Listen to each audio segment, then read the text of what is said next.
Apakah posisi Golkar sangat aman dengan keinginannya? Tidak. Golkar juga ketir-ketir, ketar-ketir. Was-was jika permintaan kursi menterinya akan berkurang. Saya dan para aktivis dari forum aktivis nasional ya sedang menyiapkan menginisiasi suatu pertemuan rekonsiliasi.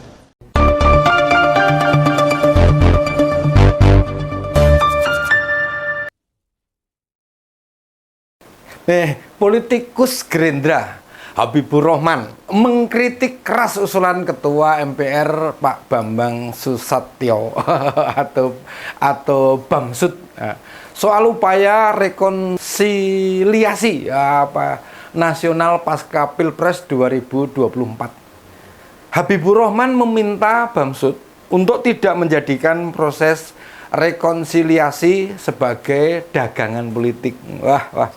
Wah, eneng opo iki. Kenapa politisi Gerindra sampai menolak usulan politisi Golkar itu? Apakah ini tanda-tanda mulai retaknya hubungan Gerindra dengan Golkar? Padahal Partai Gerindra dan Partai Golkar selama Pilpres kemarin mesra, saling membutuhkan. Keduanya partai besar itu, bagian dari koalisi Indonesia Maju, selain ada Demokrat dan PAN di sana. Mereka bersama-sama mengusung Ketua Umum Partai Gerindra, Pak Prabowo Subianto sebagai calon presiden, setelah mampu memenangkan Prabowo Gibran. Kenapa juga mulai ada ketidaksetujuan antar keduanya? Apa ada rebutan pengaruh? Atau adakah yang ikut ngobok-obok koalisi Indonesia Maju?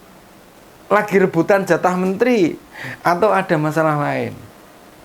Pak Habibur Rahman menolak usulan Bamsud, padahal wacana rekonsiliasi dikatakan sebagai upaya untuk menyatukan pihak-pihak yang berkontestasi di Pilpres 2024. Jadi ya sebenarnya Bamsud rencananya akan menyatukan Anies Caimin, Ganjar, Prof Mahfud dengan Prabowo Gibran, membuat mereka melupakan persaingan dalam Pilpres kemarin itu, kembali bersatu untuk membangun Indonesia ke depan.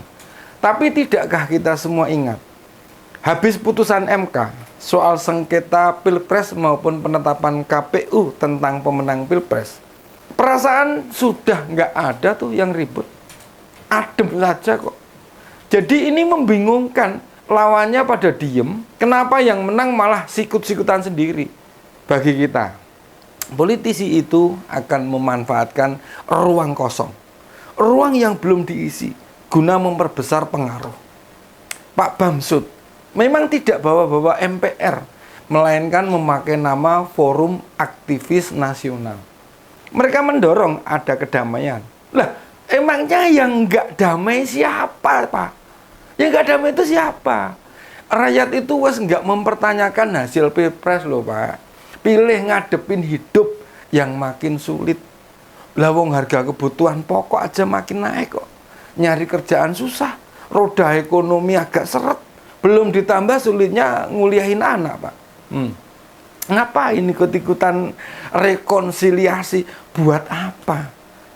Antar parpol nggak ada pertentangan, nggak saling menjatuhkan loh. Yang jelas Pak Bamsud menggagas upaya rekonsiliasi ini bersama politik muda Bang Marwar Sirait atau Bang Ara.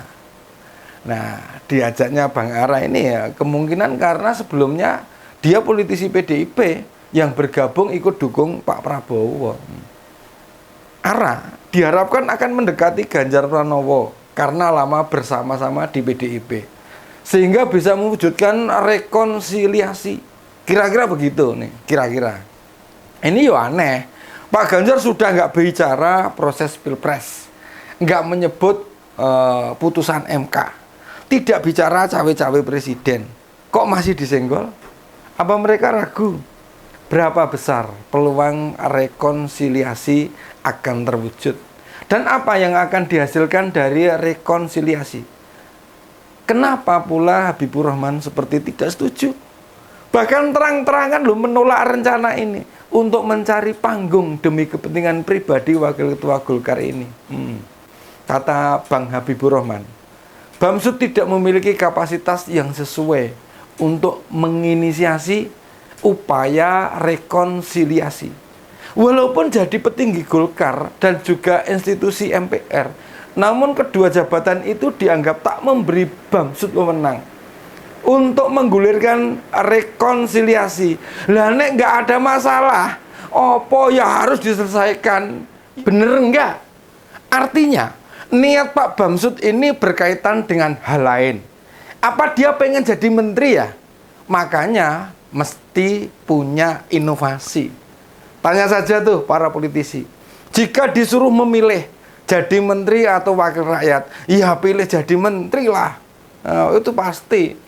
Habibur Rahman terang-terangan juga mengatakan, kalau rekonsiliasi para ex-kontestan Pilpres sudah berjalan baik, para pimpinan ketiga elemen sudah menjalin komunikasi yang mengarah ke penguatan kembali persatuan nasional. Masa sih Pak? Apa benar sudah berjalan dengan baik? Setahu saya Ketua Umum PDIP, Bu Megawati loh, belum kelihatan bersama-sama Pak Prabowo kok. Kalau Ketua Umum Nasdem, Pak Surya Paloh ya memang terlihat sudah jinak ke sana. Wes cincai lah pokoknya. Meski begitu lah, enggak ada persoalan kelembagaan utamanya tentang Pilpres yang terus-menerus dipersoalkan. Semua sudah ditutup bukunya. Sekarang ini mari sama-sama ada di posisi masing-masing. Apa khawatir jika PDIP oposisi? Takut nggak bisa mempertanggungjawabkan pemerintahan. Nah, kalau melihat dinamika politik yang berkembang, besar kemungkinan penolakan ini karena Habibur Rahman khawatir Bamsud mendapat keuntungan atas isu yang dilempar. Terlebih saat ini loh, tinggal beberapa bulan jelang Munas Partai Golkar. Bisa jadi efek positifnya. Sebab Bamsud berpeluang akan terpilih sebagai Ketua Umum Partai Golkar, menjatuhkan Pak Erlangga. Bila beneran posisi Ketua Umum bisa direbut, jabatan menteri bakal lebih terbuka. Bamsud sendiri dikabarkan akan maju sebagai calon Ketua Umum Partai Golkar yang berlambang pohon beringin itu. Jadi peluangnya sama-sama besar dengan Pak Erlangga Hartarto itu. Kesuksesan Bamsud dalam mendorong rekonsiliasi nasional tentu saja juga akan membawa ARA menjadi bagian penting dalam proses tersebut. Tentu saja ARA juga diuntungkan dan peluang ARA untuk terpilih menjadi salah satu menteri kabinet Prabowo bakal semakin besar. Ditambah rumor bila ARA segera masuk sebagai kader Partai Gerindra yang otomatis memberi keuntungan besar benar ini. Di sisi lain ya, Pak Habibur Rahman sepertinya punya keinginan untuk terpilih sebagai menteri juga. Apalagi ia sudah lama jatuh bangun, berjuang di Gerindra bersama-sama Pak Prabowo. Tetapi kan Pak Habibur Rahman itu lebih kecil dibandingkan dengan ARA untuk terpilih sebagai menteri Prabowo. Jadi akan lebih baik jika ARA tidak ikut menginisiasi rekonsiliasi nasional itu, karena akan menaikkan citra positif ARA di mata Pak Prabowo. Partai Golkar sendiri juga sedang menyebut perhatian Prabowo untuk kepentingan mendapatkan kursi menteri. Beberapa waktu yang lalu Ketua Umum Golkar Pak Erlangga Hartarto menyebut minta jatah 5 menteri. Mengingat peran Partai Golkar untuk kemenangan Prabowo Gibran sangatlah besar. Golkar sendiri juga mendapatkan suara besar dalam pemilu legislatif. Bahkan Golkar berada di urutan kedua setelah PDIP. Makanya Golkar merasa pantas jika mendapatkan reward 5 kursi menteri itu. Apakah posisi Golkar sangat aman dengan keinginannya? Tidak. Golkar juga ketar-ketir. Was-was jika permintaan kursi menterinya akan berkurang. Mengingat partai lain di luar koalisi Indonesia Maju juga sudah merapat ke Pak Prabowo. Dan pasti akan mendapatkan kursi menteri juga. Nasdem sudah membuka diri PSI dan Gelora meski tidak lolos parlemen juga tetap minta jatah. PKB juga sudah bertemu dengan Ketua Umum Gerindra pula. Ini semua tercermin dari niatan pemenang Pilpres menambah kementerian supaya semua partai atau setidaknya 6 partai pendukung pemerintahan seperti waktu kepemimpinan Jokowi. Dengan hanya 34 kursi menteri sekarang ini, tidak akan banyak partai mendapatkan bagian. Caranya ya merevisi undang-undang kementerian dan dibengkakkan menjadi 40-an alias nambah 6 kursi. Penambahan ini dialokasikan bagi partai-partai non pendukung Prabowo Gibran. Pak Habibur Rahman ya tidak ingin Golkar membuat manuver politik yang sebenarnya hanya akal-akalan. Targetnya ya jelas kursi menteri, bukan rekonsiliasi.